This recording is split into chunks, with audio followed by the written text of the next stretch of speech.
मेरे वालिद एक निहायत मुतमव्विल और बाअसर घराने के फर्द थे। किसी वजह से अपने वालिद से झगड़ा हुआ तो घर छोड़ दिया। जिद्दी इतने थे कि फिर राबता न किया।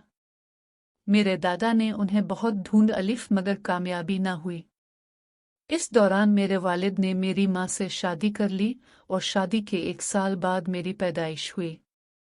गालिबन वालिद को अपनी गलती का एहसास हो गया था, मगर मेरी वजह से मेरी माँ को नहीं छोड़ सकते थे और मेरी माँ की वजह से अपने खानदान में वापस नहीं जा सकते थे। जब से मैंने होश संभाला, अपने वालिदैन को एक दूसरे से नाखुश पाया। बचपन की बातें इतनी याद तो नहीं, थोड़ा बहुत जो याद है इसके मुताबिक मेरी माँ मेरे बाप से लड़ती रहती थी। मेरे वालिद एक पढ़े लिखे, खूबसूरत और नफीस इंसान थे। गालिबन किसी कॉलेज में प्रोफेसर थे, जबकि मेरी माँ एक जाहिल और बदसूरत सी औरत थी। फिर भी वालिद साहब की कोशिश होती थी कि किसी तरह निभा हो जाए, जबकि मेरी माँ हर वक्त मेके को याद करती थी कि वहाँ इसको बहुत आज़ादी थी। शायद यही उनकी नाखुशी की वजह थी कि मेरे वालिद जो वज़ादार इंसान थे, इस पर पाबंदियां लगाते थे। मेरी वालिदा कभी अपने मैके नहीं गई थी और न ही कोई वहां से उनसे मिलने आता था। जब मैं 13 साल की हो गई तो मेरी माँ ने मैके से राब्ता किया। इनके काफ़ी खुतूत लिखने पर उनका मामूजाद मिलने के लिए आया। अपने मामू को देखकर एक दफ़ा तो मैं घबरा गई। वो सियाह रंग का एक इंतहाई मोटा और बदहैत इंसान था। चेहरे पर एक गहरे जख्म का निशान था और बातचीत से उजड़ पे नुमाया था। मेरी वालिदा ने इसका नाम मजीद बताया। वालिद को इसका आना बहुत नागवार गुजरा। वो नाराज रहकर घर से चले गए और जाते जाते वालिदा को कह गए कि जब मैं वापस आऊं तो मुझे ये यहाँ नजर न आए। मेरी वालिदा ने वालिद के जाते ही इसकी आवभगत शुरू कर दी। मजीद भी वालिदा को देखकर बहुत खुश था।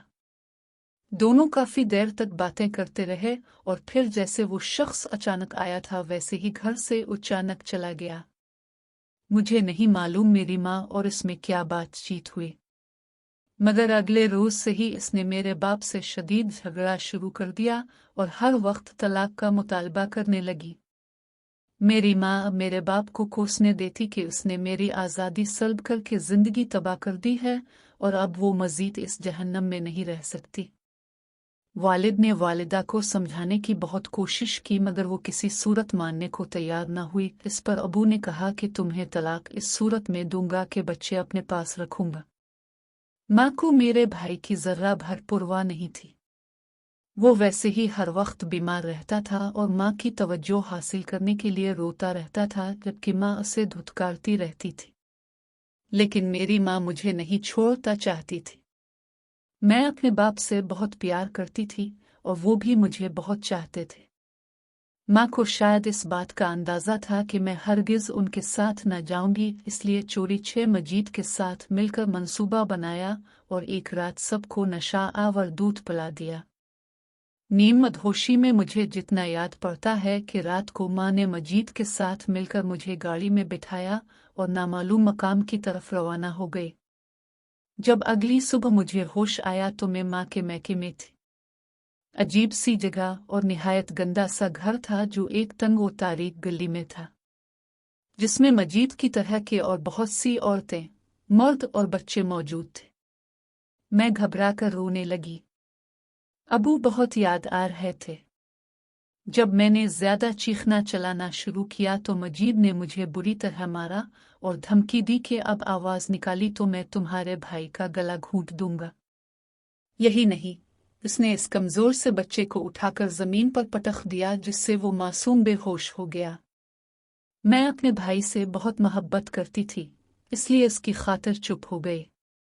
मुझे सख्त हैरत थी कि मेरी माँ दूर बेटी तमाशा देख रही थी, जैसे इसका हमसे कोई ताल्लुक ही ना हो। मेरी उम्र इस वक्त कोई 13-14 साल होगी। बहरहाल अंदाजा हो गया कि माँ का ताल्लुक किस कुमाश के खानदान से था। ये लोग अपनी बेटियों से धंधा करवाते और उनकी कमाई पर ऐश करते थे। मैं अपने रंग और रूप की वजह से इसके लिए एक सोने की चिड़िया थी। इसलिए मेरी सख्त हिफाजत की जाती थी। माँ ने मुझे मजीद के हवाले कर दिया और खुद चर्स का नशा करके पड़ी रहती थी। मजीद मुझे हर तरह के लोगों के पास ले जाता और मेरी कमाई पर ऐश करता। मेरी कमजोरी मेरा भाई इसके पास था, जिसकी वजह से मुझे ब्लैकमेल किया जाता था। मैं जानती थी कि अगर मैं भागी तो मेरे भाई को वो जिंदा नहीं छोड़ेगा। वैसे भी इसके पुलिस और दीगर बाअसर अफराद से ताल्लुकात थे। ऐसे हालात में मुझे किसी से मदद की कोई उम्मीद नहीं थी। मुझे हैरत थी कि मेरे वालिद ने मेरी कोई मदद क्यों ना की। वो हमें ढूंढते हुए क्यों न आए। मैं इस जिंदगी से सख्त नफरत करती थी और हर वक्त अल्लाह से दुआ करती थी कि मुझे इस जिंदगी से निजात दे। अल्लाह ने मेरी दुआ सुन ली। हुआ यूं कि एक दिन मेरी माँ ने मुझे संदूक से कपड़े निकालने को कहा। मैंने संदूक खोला तो इसमें पुरानी एल्बम पड़ी थी जिसमें मेरे बाप की तस्वीर थी। मैंने वो तस्वीर निकालकर छुपा ली और बाथरूम जाकर इस तस्वीर को देखा। देर तक रोती रही। मेरे आंसुओं से वो तस्वीर भीग गई। तस्वीर के भीगने से इस पर लिखा हुआ एक टेलीफोन नंबर वाज़े हो गया जिसकी स्याही मिट चुकी थी, लेकिन कलम के दबाव से पढ़ने वाले निशान अभी बाकी थे। मैंने वो नंबर याद कर लिया और अपने वालिद की तस्वीर छुपा दी। अब मैं इस इंतज़ार में रहने लगी कि इस नंबर पर कॉल करूं और देखूं कि किसका नंबर है। एक दिन मुझे मौका मिल गया। मजीद एक बंदे को लेकर आया। वो शराब के नशे में धत था। मेरे पास आते ही सो गया। इसका मोबाइल इसके हाथ में था। मैंने वो नंबर मिलाया तो दूसरी तरफ किसी बूढ़ी खातून ने कॉल रिसीव की। मैंने अपने बाप का नाम लेकर रोना शुरू कर दिया। उन्होंने मुझसे पूछा कि आप जिसका नाम ले रही हैं वो आपके कौन हैं। मैंने बताया कि वो मेरे बाबा हैं। इतने में इस खातून की आवाज़ भरा गई और उन्होंने फ़ोन किसी आदमी को दे दिया। इस आदमी ने बड़े प्यार से मुझसे कहा कि बेटा आप किस जगह हो। मुझे इस जगह के बारे में जितना पता था मैंने बता दिया। इसने हिदायत की कि ये बात किसी को पता ना चले कि आपकी हम लोगों से कोई बात हुई है। इसके बाद टेलीफोन बंद हो गया। मुझे डर था अगर सुबह में बात मजीद को पता चली तो क्या होगा। सुबह होते ही मेरे कमरे का दरवाज़ा ज़ोर ज़ोर से बजने लगा। मैंने घबराकर दरवाज़ा खोला तो मजीद और मेरी माँ की घबराई हुई सूरतें नज़र आईं। उन्होंने मुझे जल्दी से पीछे दरवाजे से निकलने को कहा। जैसे ही हम पिछले दरवाजे पर पहुंचे तो गली में पुलिस की गाड़ियां नजर आईं। हम वापस पलटे मगर बहुत देर हो चुकी थी। पुलिस के सिपाही हमारे सर पर पहुंच चुके थे।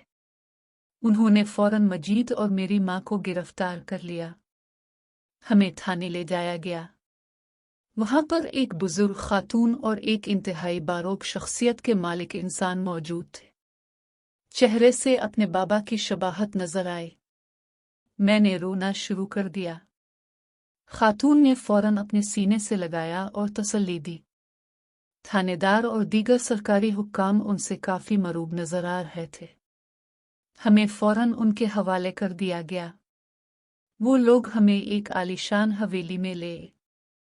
हवेली की दरो दीवार पर मेरे बाबा की जवानी की तस्वीर आवेज़ां थीं। बहरहाल हम बहन भाई को अपने दादा के घर अमान मिल गए।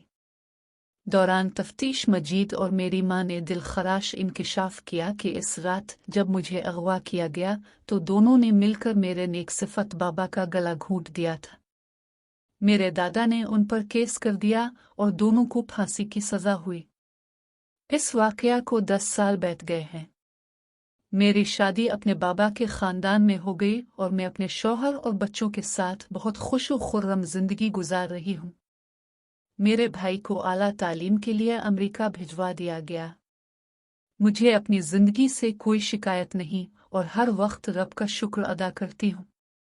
मगर एक खलिश अब भी बाकी है कि मेरी माँ ने ये सब क्यों किया।